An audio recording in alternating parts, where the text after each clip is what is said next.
এক ভাই ওখানে প্রশ্ন করছি নাকি? আপনার কি কোনো প্রশ্ন আছে কিনা? আপনি কিছু বলছিলেন, কি যেন একটু বলছিলেন?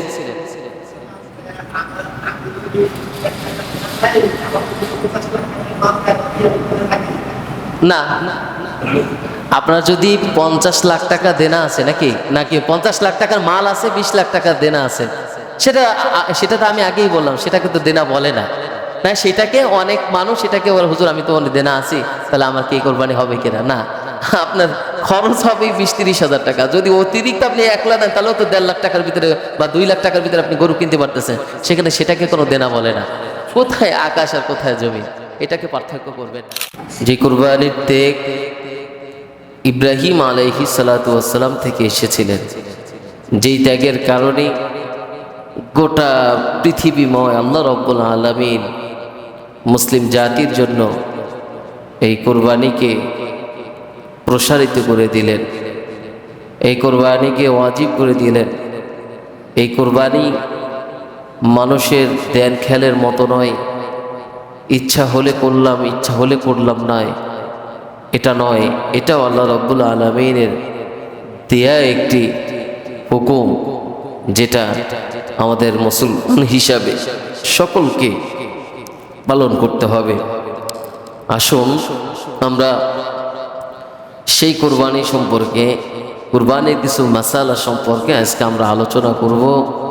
আল্লাহ রাব্বুল আলামিন আমাদেরকে এই কুরবানির আগে এই মাসালা এবং কুরবানির উপরে কি কিছু কথা আজকে আমরা যা শুনবো, এগুলোর উপরে আল্লাহ তাআলা আমাদেরকে আমল করার তৌফিক দান করুক। সকলে একটু জোরে বলি আমিন। সম্মানিত হাজিরিন, আজকে শুক্রবার, এই শুক্রবার দিনটা হলো আমাদের জন্য দামি।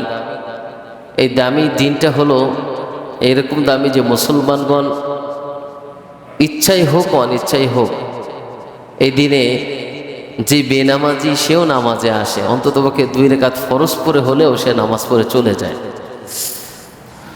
তো এই দামি দিনে দামি কিছু কথা আমাদেরকে শুনতে হবে, কেননা আমাদের হাতে সময় কম। অল্প সময়ের জন্য আমরা আসি এবং অল্প সময়ের জন্য চলে যাই। আপনারা জানেন যে জিলহজের চাঁদ দেখা গেছে, সৌদি আরবে হয়তো 6 তারিখ কুরবানি হলে আমাদের এখানে 7 তারিখ কুরবানি হবে। সেই জায়গা থেকে আজকে মাসের 30 তারিখ। এই 30 তারিখে যদি আমরা চিন্তা করি যে জিলহজ মাসের আজকে 2 তারিখ এবং ইংরেজি মাসের 30 তারিখ, তাই এটা হলো আমাদের 31 মাস। এই মাসে আমাদের কিছু করণীয় আছে। এই করণীয়ের ভিতরে অন্যতম একটি বিষয় যে আমরা সকলেই সামর্থ্য থাকলে কোরবানি করি, কিন্তু সমাজের অনেক মানুষ আল্লাহ রাব্বুল আলামিন যাকে সামর্থ্য দিয়েছেন সে অনেক সময় দেখে কোরবানি করে না।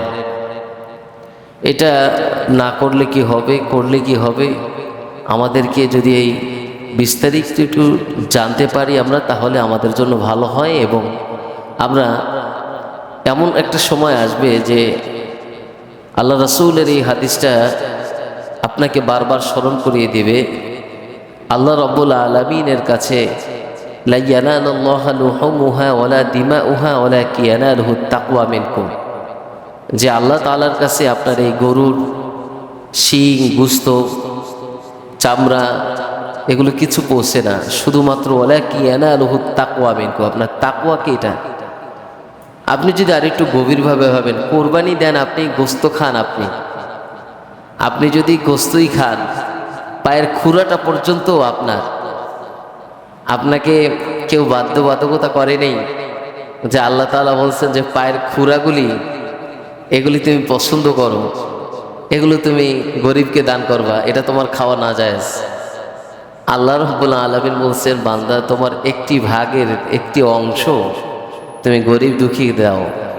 গরুর গোশতের কেজি 800 850 টাকা, 780 টাকা। এটা কিনে মানুষ খুব কম, একান্ত বাসায় মেহমান টেহমান না আসলে একদম কন্টিনিউ গরুর গোশত কিনে খায়, এটা খুব কম মানুষ আছে। এবং এমন মানুষ দেখা যায়, এই যে আপনি আমি যে কোরবানির গরুর গোশত তাদেরকে দেই, এইটা দ্বারাই হয়তো বছরে সে একটু ভরপুর করে কেনা ছাড়া এরা খেলো। এই জন্য অনেক সময় নিজের ফ্রিজিং না করে নিজের গোস্ত খেতে হবে। গোস্ত তো আল্লাহ তাআলা আপনাকে খাওয়ার সামর্থ্য দিয়েছেন, ওই ব্যক্তির সামর্থ্য দেয়নি। অনেকে জিজ্ঞাসা করে, হুজুর ওই কালকেই এশার পরে এক ভাই জিজ্ঞাসা করলো, হুজুর মাসালা কি আগেরটাই আছে? আমি কি কোনটা? ওই যে 3 ভাগ করতে হবে, এখন কি মাসালার পরিবর্তন আছে কিনা? বলতেছি কেন? বলতেছে অনেক আগে কি শুনছি তো।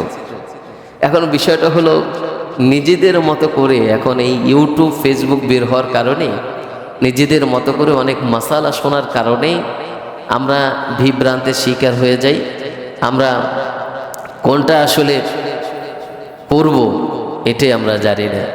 যাই হোক, কোরবানির আগে আমরা এই জুমা পাচ্ছি, পেয়েছি, এই জন্য আল্লাহ তাআলার শুকরিয়া। এই জন্য আপনাদের কাছে কিছু শেয়ার করতে পারবো, সেই সময়টা এসেছে, আল্লাহ তাআলা কবুল করেছেন।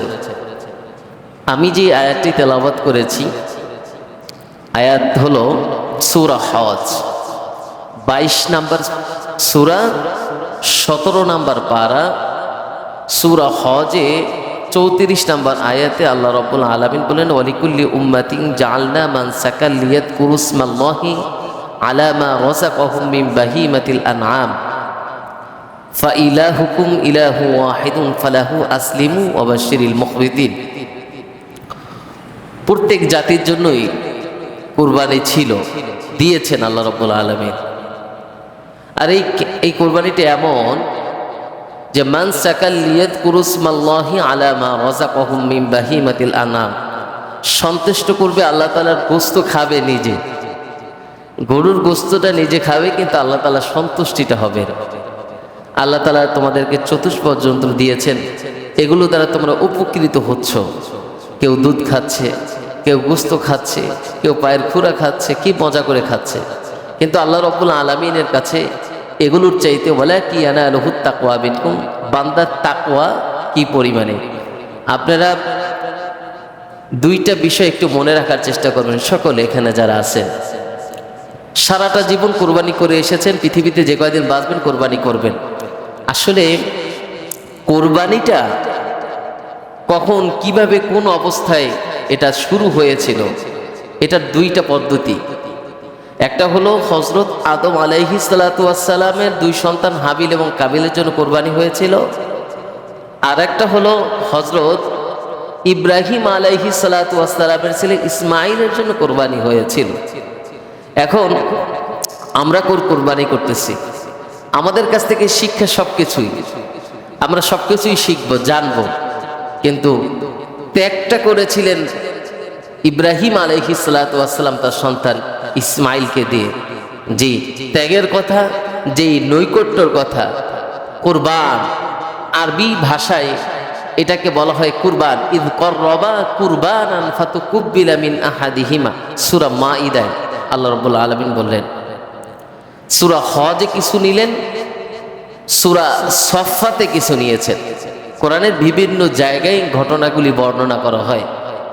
যেহেতু আপনাদের স্টাডি করার সুযোগ নেই বা করেন না, বা অনেকের হয়ে ওঠে না, এই জন্য আলেম ওলামারা আপনাদেরকে কুরবানি আসলে, রোজা আসলে, হজ আসলে এই সমস্ত কথাগুলি শোনায় যে আপনাদের কিছু জানা উচিত। কিন্তু আপনারা একটা বিষয় জানবেন যে কোরবানিটা যতটা আমরা আনন্দ করে দেই, এই কোরবানিটা হলো আনন্দের থেকে আমাদের ত্যাগ বেশি।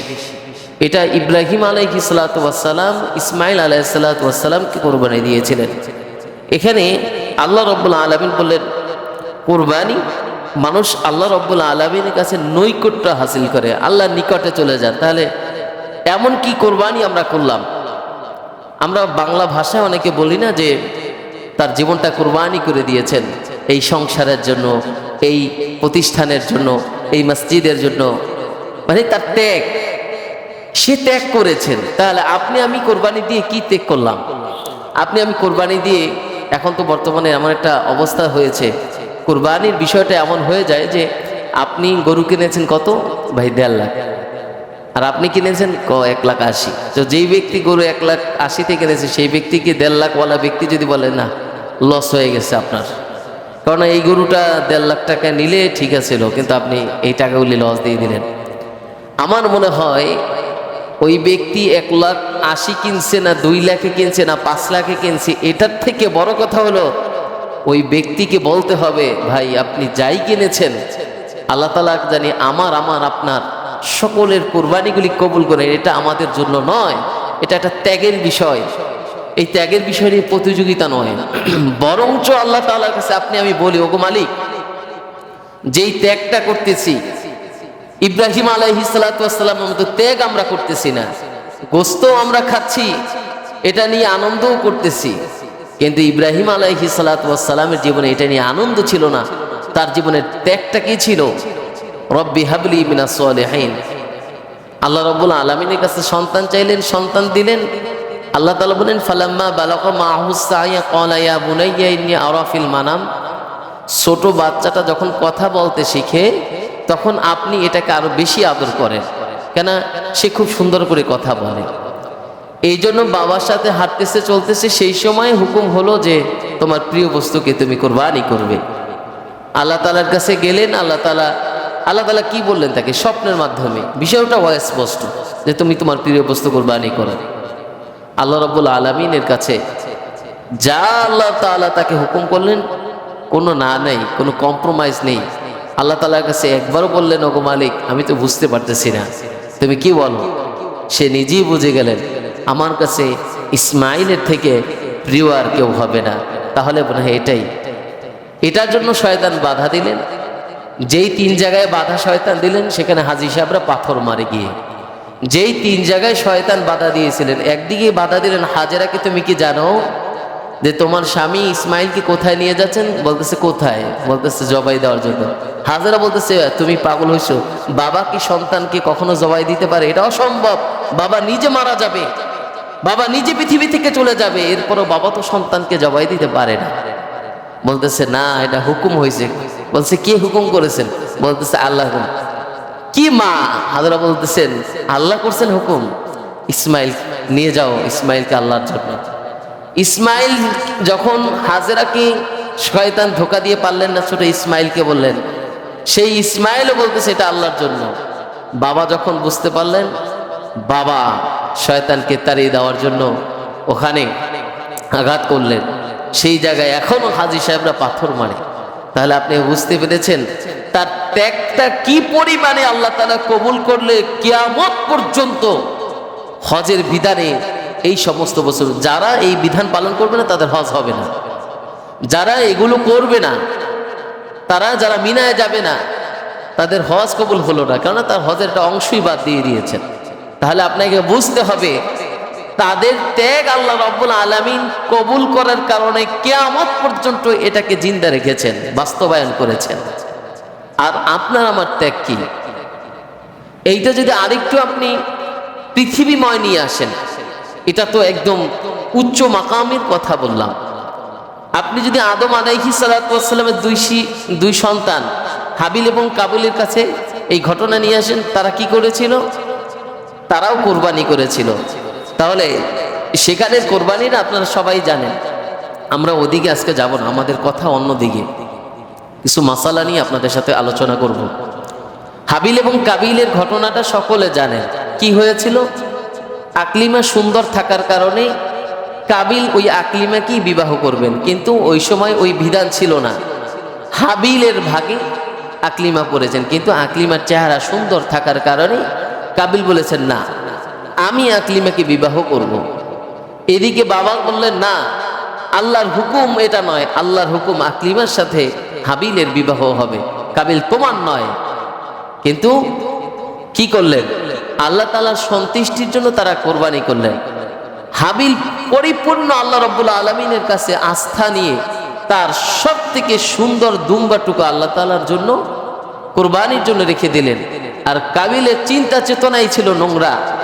সে কৃষিকাজ করতেন এবং কিছু গম কিছু শস্য দিয়ে সেগুলো কোরবানির জন্য রাখলেন। আল্লাহ রাব্বুল আলামিন আল্লাহর হুকুমে হাবিলের কোরবানি কবুল হওয়ার কারণেই হুকুম হলো হাবিলের সাথে আকলিমার বিবাহ হবে, কিন্তু এটা আর মানতে পারলেন না। আল্লাহর হুকুম, বাবার হুকুম সমস্ত কিছু বাদ দিয়ে এখন সে কোথায় গেলেন? ইন্নী উরিদু আন তাবু আবি ইথমি ওয়া ইথমিকা ফাতাকুনা মিন আসহাবিন নার ওয়া যালিকা জাযাউজ জালিমিন। আল্লাহ রাব্বুল আলামিনের হুকুম না মানার কারণে ভাইয়ের প্রতি ভাইয়ের যেই সম্পর্ক, যে আত্মার টান, তা শেষ হয়ে গেল শুধু একটা নারীর কারণে। সুন্দর নারী বিবাহ করতে পারলো না, এখন ওই ভাইকে হত্যা করতে হবে। ভাই বললেন, তুমি যদি আমার দিকে তোমার হাতকে প্রসারিত করো, আমি কিন্তু আমার হাতকে তোমার দিকে প্রসারিত করব না। শেষ পর্যন্ত হাবিলকে কাবিল হত্যা করলেন। পৃথিবীর ইতিহাসে সবথেকে ঘৃণিত এবং সর্বপ্রথম হত্যাই হলো এবং হাবিল এবং কাবিল, এবং তারা দুই ভাই, আপন দুই ভাই, একটি নারীর কারণে। এজন্য নারী যেমনিভাবে সম্মানের জায়গায় সব থেকে বেশি আমাদের মা, ঠিক তেমনিভাবে নারীর কারণে অসংখ্য অগণিত যুবক ধ্বংস হয়ে যাচ্ছে। এজন্য আমাদেরকে সব থেকে বেশি প্রাধান্য দিতে হবে আল্লাহর হুকুমকে। আমরা তো এখন একটা ট্রেডিশন চালু হয়েছে যে সুন্দরী মেয়ে না থাকলে বিবাহ করা যাবে না, কিন্তু ওয়ালা কি ইয়ানালুহু তাকওয়া মিনকুম, যেভাবে আল্লাহ তাআলা বলেন আমি তাকওয়াকে কবুল করি। হাদিস শরীফে 4টা বিষয়ে কথা বলা হয়েছে বিবাহের ক্ষেত্রে। সুন্দরকেও প্রাধান্য দিয়েছেন, সম্পদকে প্রাধান্য দিয়েছেন, বংশকে প্রাধান্য দিয়েছেন, আর তাকওয়াকে প্রাধান্য দিয়েছেন। হাদিসের শেষের অংশে বলেছেন এগুলো কিছু নাই, টাকা নাই, সম্পদ নাই, সুন্দর নাই, কিছু না থাকার পরও যদি ওই মেয়েটা তাকওয়াবান হয়, আনুগত্যশীল হয়, তোমার কথা শুনে আমল করে, তাহলে তুমি ওই নারীকেই বিবাহ করো। এই জন্য ভাইরা আমার, আজকের এই কোরবানির যে দুইটি অংশ, একটি হাবিল এবং কাবিলের, আর একটি হলো ইব্রাহিম এবং ইসমাইল আলাইহিস সালাতু ওয়াস সালামের, এই দুইটা অংশে আমাদেরকে যে শিক্ষাগুলো দিয়ে যাচ্ছে, এই শিক্ষা থেকে আমাদেরকে শিক্ষা গ্রহণ করতে হবে। আপনি সূরা আন-নাম, এই সূরা আন-নামের 162 নম্বর আয়াতে এখানে আল্লাহ রাব্বুল আলামিন নুসুক শব্দ ব্যবহার করেছেন। নুসুক, কুল ইন্না সলাতি ওয়া নুসুকি ওয়া মাহইয়ায়া ওয়া মামাতি লিল্লাহি রাব্বিল আলামিন। এই যে নুসুক শব্দটা ব্যবহার করেছেন, শুধু আল্লাহ রাব্বুল আলামিন বলেছেন বান্দা আমার কাছে কি করে, বান্দা আমার কুল ইন্না সলাতি, নামাজ, ওয়া নুসুকি ওয়া মাহইয়ায়া, তার জীবন, ওয়া মামাতি লিল্লাহি রাব্বিল আলামিন, তার জীবন, কুরবানি, সমস্ত কিছু আমার জন্য। এটা বান্দার জন্য নয়, এটা সকল আমাদের জীবন দেয়া হলো আল্লাহ। আমাদের এই সালাত আদায় করি, এগুলো আল্লাহ দেয়া দান। সালাতের বিনিময়ে আমরা পাবো জান্নাত, অথচ আল্লাহ রাব্বুল আলামিন আগেই জান্নাত করে করে এই ইবাদতের জন্য নিয়েছেন। তাহলে তুমি আমি আসলেই একদম জিরো। এই জিরো থেকে হিরো হওয়ার পিছনে একমাত্র আল্লাহ রাব্বুল আলামিনের ইবাদত ছাড়া তোমার আমার কিছুই নেই। এই জন্য আল্লাহ রাব্বুল আলামিন ছোট্ট একটা সূরার ভিতরে বলেন ইন্না আতাইনাকাল কাউসার, আমি কাউসার দান করেছি, ফাসাল্লি লিরাব্বিকা ওয়ানহার, তোমরা সালাত আদায় করো, ইন্না শানিয়াকা হুয়াল আবতার, এবং কুরবানি করো। তার মানে কুরবানিটা কত ত্যাগ! আপনি কত জায়গায় কোরআনের বিভিন্ন জায়গায় শুধুমাত্র ত্যাগের কথা বলেছেন। আল্লাহ রাব্বুল আলামিনের কাছে যারা ত্যাগ করেছেন, যারা এরকম ভাবে দামি হয়েছেন, তারাই ত্যাগ করেছেন। এই জন্য ইবনে মাজার একটি হাদিস আপনাদের সামনে উপস্থাপন করি। রাসূলুল্লাহ সাল্লাল্লাহু আলাইহি ওয়াসাল্লাম বলেন, যার জন্য সমর্থ আছে কোরবানি করার সমর্থ থাকলে সে যেন অবশ্যই কোরবানি করে, আর না হয় কোরবানি মানে ঈদের মাঠে সে জানি না আসে। ইবনে মাজার হাদিস। তাহলে কতটা কঠিন করে কথাটা বলেছেন, বুঝতে পেরেছেন? যে যার সমর্থ থাকার পরেও, আমরা সমর্থের ক্ষেত্রে অনেক কিছুই বিবেচনা করি, এই দুইটা জায়গায় বেশি বিবেচনা করি। একটা হলো এই যাকাতের ক্ষেত্রে, আর একটা হলো এই কোরবানির ক্ষেত্রে, কিন্তু দুটোটাই আর্থিক ইবাদত। এই ইবাদতের ক্ষেত্রে কম্প্রোমাইজ নিজেকে না করি। আল্লাহ তাআলা সামর্থ্য দিয়েছেন, কোরবানি করাটা ভাগে কোরবানি করতে গেলে একদম খুব বেশি দরকার তা কিন্তু না। আপনি তো এমনিতেও আপনার বাসায় মেহমান আসলে 2-4-5 কেজি গোস্ত লাগে। আপনি কোরবানিটা যদি আল্লাহর জন্য করেন, দুনিয়াতেও পেলেন, আখিরাতেও পেলেন। এদিকে আপনার মেহমানদারিও করানো হলো, এদিকে নিজের বাচ্চারাও গোস্ত খেলো, আর গরিব দুঃখীকেও গোস্ত দিলেন। অন্যদিকে আপনি কোরবানির মতো ওয়াজিব একটি আমল, এটিও আপনি করতে পারলেন।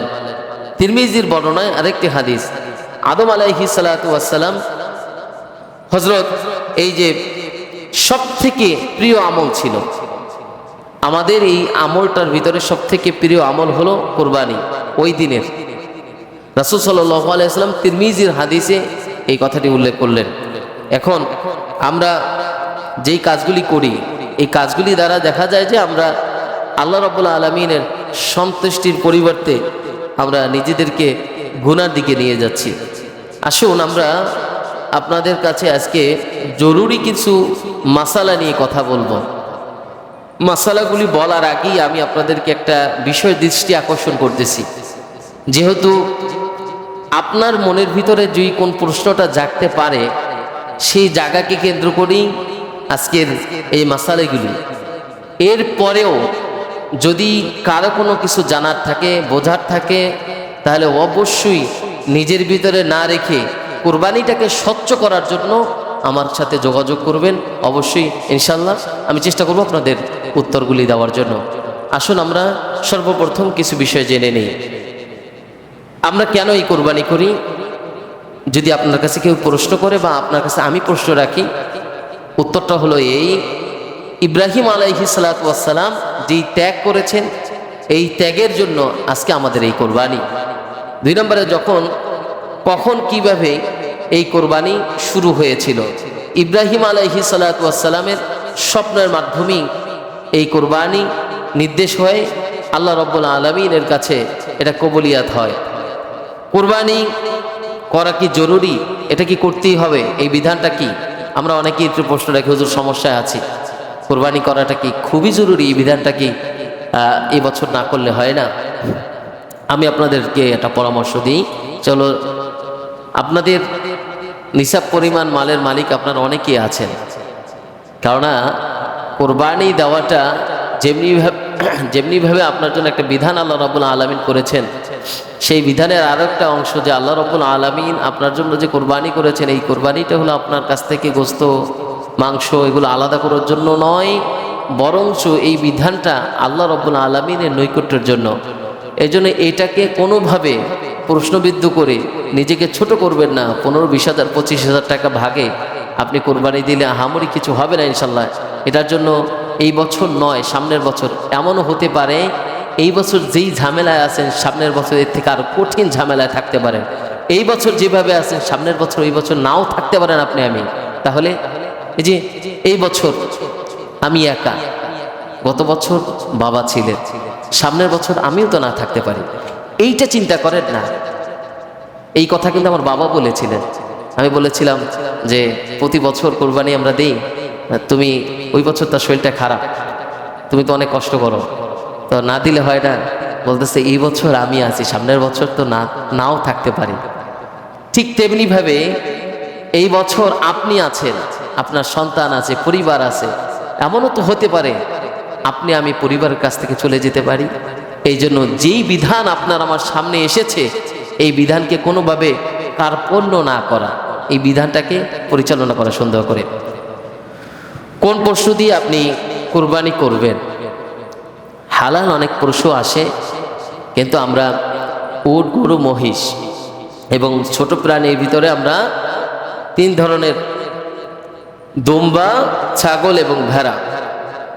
এই ক্ষেত্রে একটা মাসালা, সেটা হলো দুম্বা এবং ভেড়ার ক্ষেত্রে আমরা একটু যদি পুষ্ট হয়, শরীর স্বাস্থ্য ভালো হয়, যদি দেখা যায় 1 বছর হয়নি, তাহলে আপনি এটাকে কোরবানি করতে পারবেন। কিন্তু উটের ক্ষেত্রে সর্বনিম্ন 5 বছর, গরুর ক্ষেত্রে সর্বনিম্ন 2 বছর লাগবে, ছাগল এগুলোর ক্ষেত্রে কমপক্ষে 1 বছর লাগবে।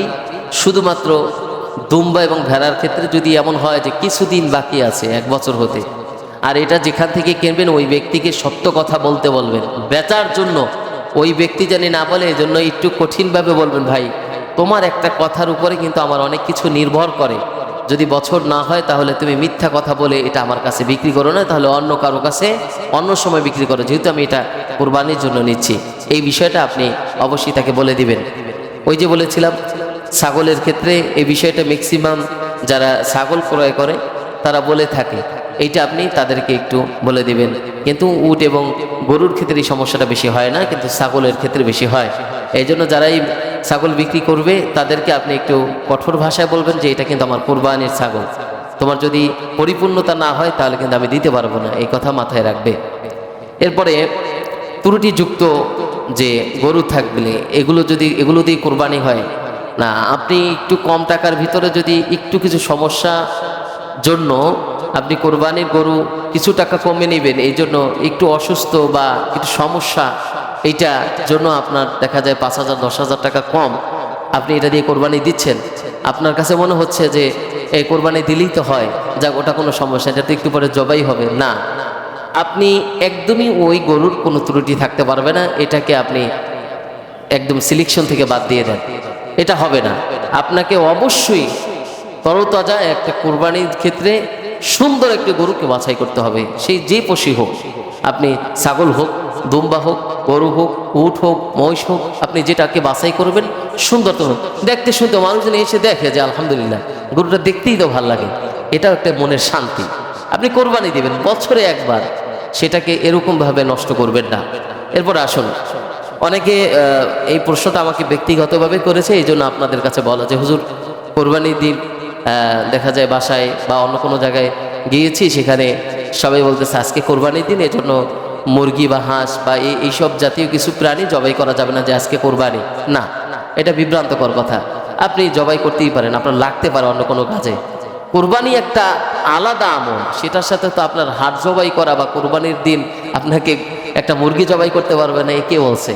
এই কথাটা সমাজের অনেক মানুষ বলে থাকে আজকে কোরবানির দিন, এই তুমি মুরগি টুরগি জবাই করো না। কোরবানির দিন আপনাকে মুরগি লাগতে পারে, হাঁস লাগতে পারে, সেই ক্ষেত্রে অনেকে রুটি পিঠা খাবে, তো সেই ক্ষেত্রে আপনি কিন্তু জবাই দিতে পারেন, এটা নিয়ে কোনো সমস্যা হবে না ইনশাল্লাহ। এরপরে আসুন, আমাদের বাণিজ্যপাড়া বাজারের ম্যাক্সিমাম মানুষ ব্যবসায়ী। এই প্রশ্নটা গত বছর, এর আগের বছর খুব বেশি এসেছে, এখন এই বছর একজনও করে নাই, হুজুর আমি ঋণগ্রস্ত, আমাদের জন্য ঋণ দেওয়া ঠিক আছে নাকি আমি কোরবানি দেব? ভাই, ম্যাক্সিমাম মানুষ বাজারে যারা ব্যবসা করেন অনেকেই ঋণগ্রস্ত আছেন, হয়তো কিছু মানুষ টাকা পায় বা যেখান থেকে আপনি মাল কিনেন বা এরকম XYZ যে কোনো বিষয়ে আপনার কাছে কিছু মানুষ টাকা পেতে পারে, আপনি ঋণ থাকতে পারেন। বড় বড় ব্যবসায়ীরা কত লক্ষ লক্ষ টাকা ঋণ আছে না, এখন সেই ঋণের দোহাই দিয়ে সাধারণ এই কোরবানি আপনি দিবেন না, এইটা করেন না, এটা সম্পূর্ণ আল্লাহ রাব্বুল আলামিনের সাথে একটা বাটপারি করা। কেননা আপনি ঋণ আছেন, হয়তো আপনি ব্যবসা করেছেন, এটা আপনি আজকে না পারেন 1 মাস পরে পারেন, 2 বছর পরে পারেন, ঋণ পরিশোধ হয়ে যাবে, কিন্তু ওই ঋণের দোহাই দিয়ে আপনি এই মাসালা নিজের প্রতি খাটায়েন না। কেন? ঋণ আছি হুজুর, এই জন্য কোরবানি দিতে পারতেছি না। হ্যাঁ, ওই ব্যক্তির জন্য যে হয়তো কিছু ঋণ করেছে, সে আপনার মতো অত ধনী মানুষ না বা বড় ব্যবসায়ীও নয়, কিন্তু ঋণগ্রস্ত হয়ে এমন হয়েছে ঘর বাড়ি সব বেচে কেনা, জমি জমা সব শেষ, ওই ব্যক্তির জন্য কোরবানি দেওয়া যাবে না, ওই ব্যক্তি আগে ঋণ পরিশোধ করবেন, এরপরে যদি। কিন্তু আপনার আমার অনেক বড় বড় ব্যবসায়ী এখানে আলহামদুলিল্লাহ আছে, যাদেরকে ওই 2-4-20 লাখ টাকা তার ঋণ, এটা প্রতি বছরই থাকে, এইটার জন্য সে কোনো চিন্তা করবে না। এইটাকে কেন্দ্র করে যদি কেউ বলে হুজুর আমি 20 লক্ষ টাকা ঋণ আছে, এখন আমার জন্য কোরবানি না, ভাই এটা করবেন না, কারণ ওই 10 লাখ 20 লাখ টাকার মাল আপনার দোকানে এমনি পড়ে থাকে, এটার জন্য আপনি ঋণ করে এটা করুন। কোনো কথা আপনার থাকলে এটা আপনি আমাকে ব্যক্তিগত জিজ্ঞেস করবেন, এখানে না, ঠিক আছে? এখানে কোনো কথা বলা যাবে না। এরপরে আসুন, কোরবানির গোশত দিয়ে ওই দিনের খাবার খেতে হবে, এটা কতটুকু সত্য এবং কতটুকু? হ্যাঁ, আমরা ঈদুল আজহা যে সামনে পাচ্ছি, আল্লাহ রাসূল সর্বপ্রথম সে কোরবানির গোশত দিয়েই খেতেন, এটা একটা সুন্নাত, এই জন্য চেষ্টা করবেন। আর আমরাও চেষ্টা করব যে যারা কোরবানি করতেছি বা নামাজের জন্য যে সময়টা নির্ধারণ করা হবে, ওই সময়টা খুব সকালে দেওয়া, খুবই সকালে দেওয়া, যে এখন তো 4:45 ফজরের নামাজ হয়, 4:15 আজান হয়, তাহলে 4:15 আজান হলে বা 4:45 আমাদের 5টা ধরেন, 6টা 7টা, আমরা 7টার ভিতরে নামাজ দিতে পারি। 7টায় নামাজ দিলে আলহামদুলিল্লাহ তাড়াতাড়ি শেষ হয়ে গেলে আমরা কিন্তু আধা ঘন্টার ভিতরেই চলে যেতে পারি, বাড়ি গিয়ে আমাদের কার্যক্রম শুরু করে দিতে পারি। এই বিষয়টা অবশ্যই খেয়াল রাখবেন যে যত তাড়াতাড়ি নামাজ আদায় করে মানে কোরবানির কার্যক্রম পরিচালনা করা যায়, এবং ওইটা দিয়েই সর্বপ্রথম আপনি দুপুরের খাবার খেলেন, এটা আল্লাহ রাসূলের একটা সুন্নাত, আপনি সেটা পালন করলেন। কোরবানির আকিকার সাথে, কোরবানির সাথে কি আকিকার দেওয়া যাবে কিনা? হ্যাঁ, আপনি কোরবানির সাথে আপনি যদি চান যে আপনারও 7 ভাগই কোরবানি হচ্ছে, 2 ভাগ আপনি আকিকার জন্য নিলেন, দেওয়া যাবে। ওই জায়গাতে 7 জনই যে কোরবানি দেবে এরকম না, আপনি ওখানে যদি 1 ভাগ আপনি আকিকার জন্য দেন, দিতে পারেন। তারপরে আপনি শরীকদের ভিতরে এই বিষয়টা একটু মাথায় রাখবেন, একদম মাইন্ড করবেন না। এটা আমার কথা নয়, আমি বলার কাজ, হাদিসের কথা, একদম হুকুমের কথা, এই জন্য বলতেছি। 7 জন যে শরীকদার থাকবেন, এই শরীকদারের ভিতরে সকলের টাকাটা একটু হালাল হয় জানি, এইটা আপনারা একটু দেখে নেবেন। কেননা আপনার কোরবানি হলো আল্লাহর জন্য, এমন কোনো ব্যক্তিকে ওখানে ইনভলভ করবেন না যে যার টাকাটা আপনি জানেন, বা আপনি না জানলেও মোটামুটি আপনার আইডিয়া আছে তার টাকাটা কোথা থেকে আসতে পারে বা কি, সে কি করে। এই জন্য আপনার সাথে যে শরীকদার আছে তাকে একটু বলবেন, ভাই এটা আমাদের জন্য, খাবার জন্য নয়, এটা আল্লাহর নৈকট্য হাসিলের জন্য। আপনার শ্রেষ্ঠ অর্জনটুকু, একদম হালাল অর্জনটা আপনি আমাদের এখানে 20 হোক 25 হোক, যেটা আমার ভাগে আছে, সেই ভাগটা আপনি নিচ্ছেন, সেই ভাগটা আপনার হালাল টাকা দিয়ে দিবেন। কেননা তার হারামের জন্য আপনার কোরবানিটা যেন সমস্যা না হয়। এই জন্য যাদের সামর্থ্য আছে, আল্লাহ তাআলা সামর্থ্য দিয়েছেন, তারা একা একই কোরবানি দেওয়াটা অনেক ভালো।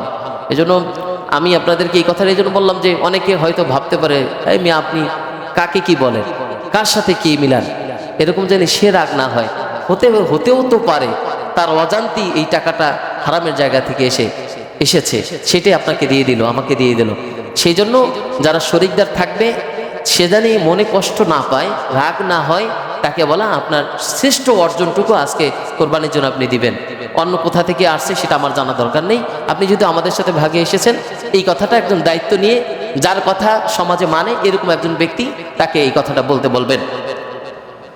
অনেকে বন্যা কবলিত এলাকায়, বা এখন তো বৃষ্টি হচ্ছে অনেক জায়গায়, খুব খারাপ অবস্থা, কোরবানি না করে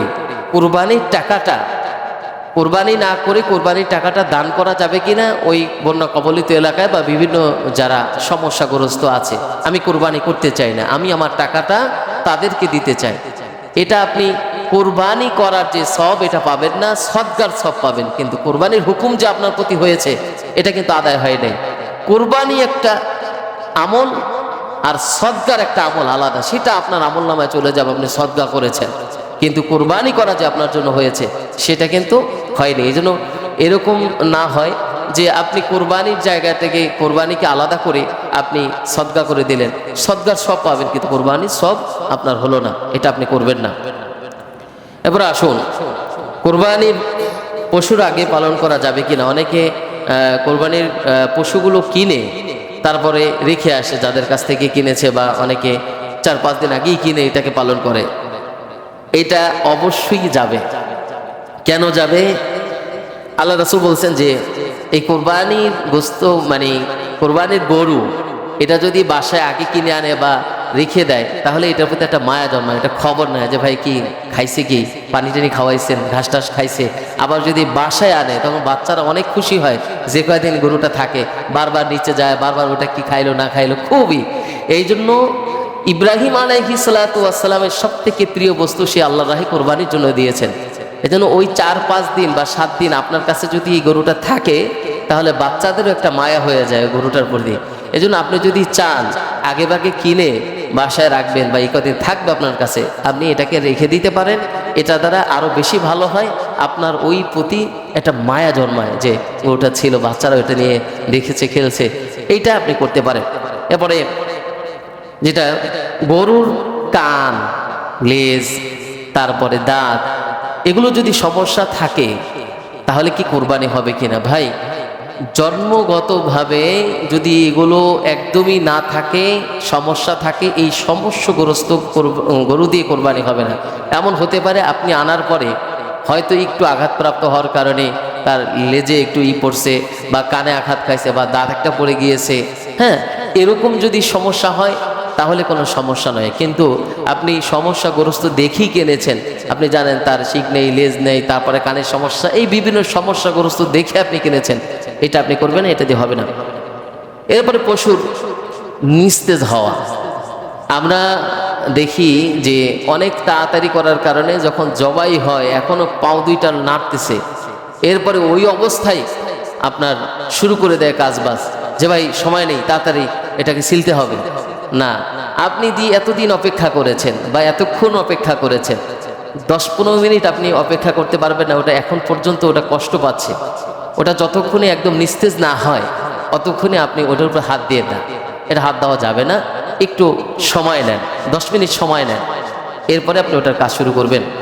এরপরে যারা জবাই করবেন বা যারা কাজ করতেছেন, কারণ অনেকেই জবাই করার পরে গরুর গোস্তগুলি কাটে বা আপনারা রাখেন তাদেরকে, এই গরুর গোস্ত দিয়ে তার পারিশ্রমিকটা দিবেন না, যে গোস্ত দেওয়া হয়ে গেছে। বিশেষ করে জবাইয়ের ক্ষেত্রে যারাই জবাই দিবে, যে হুজুর জবাই দেয় বা যেই ব্যক্তি জবাই দেয়, আপনার গরু আপনি জবাই দেওয়া সব থেকে উত্তম।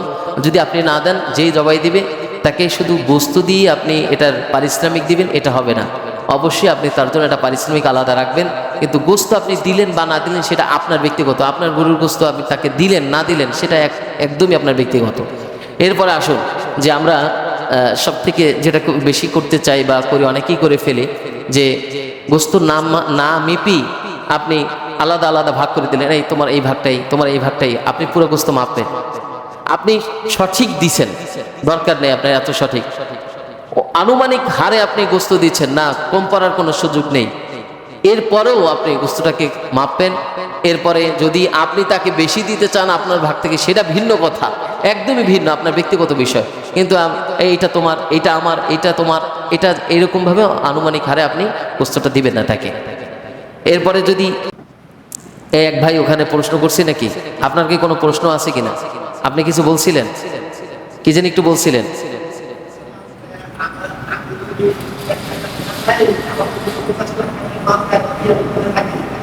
না, আপনার যদি 50 লাখ টাকা দেনা আছে নাকি 50 লাখ টাকার মাল আছে, 20 লাখ টাকা দেনা আছে, সেটা তো আমি আগেই বললাম, সেটাকে তো দেনা বলে না।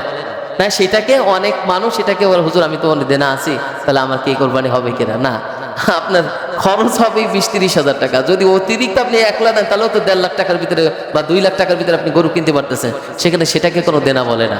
কোথায় আকাশ আর কোথায় জমি, এটাকে পার্থক্য করবেন না। এরপরেও ভাই, যেহেতু সময় নেই, 2টা বেজে গিয়েছে, এরপরেও যদি আপনাদের কোনো মশালার ক্ষেত্রে কোনো কিছু লাগে, আমি তো আছি, আর জবাব দিতে তো আমি থাকবোই আপনাদের কাছে।